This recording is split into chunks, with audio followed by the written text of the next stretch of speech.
नमस्कार।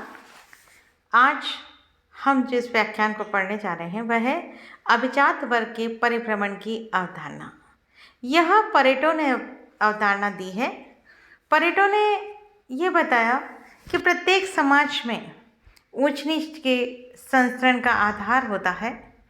कभी शक्ति, जमीन की मालिकी या पूंजी इत्यादि के आधार पर ऊंच नीच की अवधारणा पाई जाती है। उच्च वर्ग में लोगों के हाथ में शक्ति होती है और वे प्राय समाज के शासक कहलाते हैं। चूँकि शक्ति इन लोगों के हाथ में होती है इसलिए इन्हें प्रभावशाली कहा जाता है, प्रभुत्वशाली कहा जाता है। और इस वर्ग के सदस्य अधिक बुद्धिमान, चतुर और समृद्ध होते हैं। इन्हीं गुणों के आधार पर ही वे अपने आप को समाज के सर्वोच्च शिखर पर स्थापित कर लेते हैं और समाज पर शासन करते हैं। परेटो ऐसे वर्ग को अभिजात वर्ग कहते हैं। तो इससे क्या स्पष्ट हो रहा है कि जो प्रभुत्वशाली हैं, जो प्रभावशाली हैं, जिनके पास बुद्धि है, जो चतुर हैं और वह समाज में समृद्ध जो लोग हैं, वह लोगों का एक अलग वर्ग कहला रहा है। और वह अलग वर्ग जिस नाम के साथ जाना जा रहा है वे है अभिजात वर्ग, वे एलाइट प्रबुद्ध वर्ग कहला रहा है। परेटो के अनुसार इस अभिजात वर्ग के अंतर्गत ऊपर नीचे आने जाने की प्रक्रिया चलती रहती है, जिससे वे अभिजातों के परिभ्रमण का नाम देते हैं। क्योंकि यह जो है वह व्यक्ति अपनी योग्यता से प्राप्त कर रहा है, तो कभी कभी कोई दूसरा व्यक्ति ऊपर उठ सकता है और ये नीचे दूसरा जो बी व्यक्ति है वह नीचे जा सकता है, ए ऊपर, बी सी ऊपर जा सकता है। इस तरह से इसमें आना जाना इस वर्ग में चलता रहता है और इसको कहा जाता है परिभ्रमण। मतलब आना और जाना दोनों संभव है। परेटो कहते हैं कि प्रत्येक समाज की ये विशेषता है कि सामाजिक संस्करण में कोई भी वर्ग, विशेषकर अभिजात वर्ग, अधिक स्थिर नहीं रहता। निम्न वर्ग के व्यक्ति अपने जीवन में सफलता से उच्च वर्ग में और उच्च वर्ग के लोग असफलता के कारण निम्न में आ सकते हैं। ऐसा परिभ्रमण सभी समाजों में एक सा नहीं होता, लेकिन परिभ्रमण की प्रक्रिया प्रत्येक समाज में होती अवश्य है, क्योंकि कोई भी वर्ग पूर्णतया बंद वर्ग नहीं होता। सभी समाजों में किसी न किसी गति से अभिजातों के परिभ्रमण की प्रक्रिया चलती रहती है। हालांकि ऐसे परिभ्रमण को समाज में अधिक प्रोत्साहन तो नहीं दिया जाता, फिर भी परिभ्रमण की तीव्रता अलग अलग समाजों में अलग अलग होती है। क्योंकि हर समाज में क्या होता है वह व्यक्तियों पर निर्भर है कि वह कैसे ऊपर उठ रहे हैं या नहीं उठ रहे हैं। तो ये परिभ्रमण सभी समाजों में सभी कालों में एक समान नहीं होता है, इसमें सदैव बदलाव होता रहता है। कभी ये परिभ्रमण तेज हो जाता है और कभी इसकी गति निम्न हो जाती है।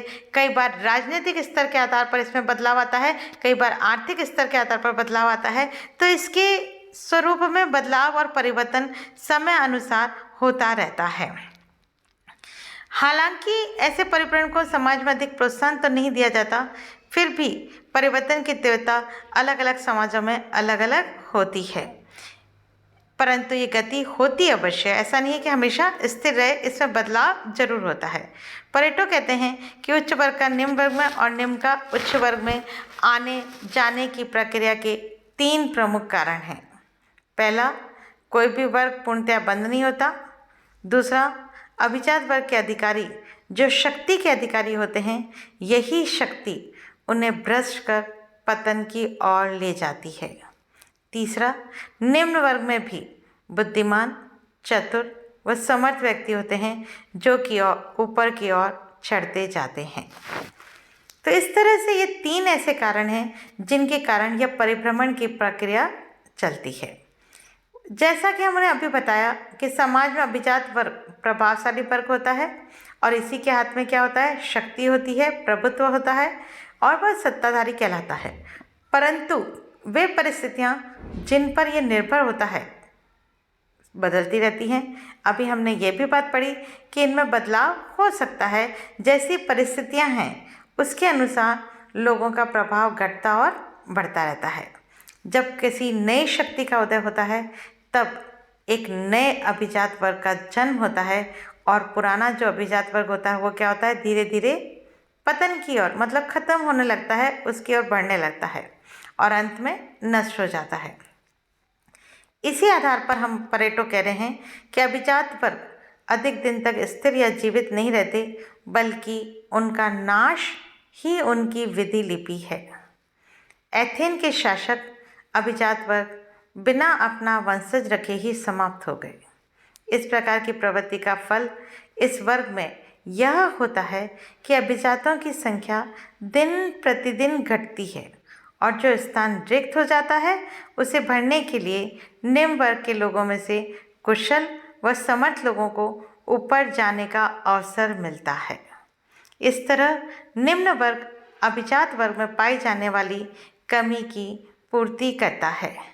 जर्मनी में भी आज जिसे अभिजात वर्ग कहा जाता है उनमें अधिकतर सदस्य वे लोग हैं जो कि प्राचीन काल में अभिजातों के नौकर थे। इसका मतलब क्या हुआ कि जो निम्न स्थिति में थे, जो एकदम नौकर के रूप में कार्य कर रहे थे, आज उनकी स्थिति ऊपर उठ गई है और अब वे एक प्रभुत्वशाली वर्ग हो गए हैं, अभिजात वर्ग के अंतर्गत गिने जा रहे हैं।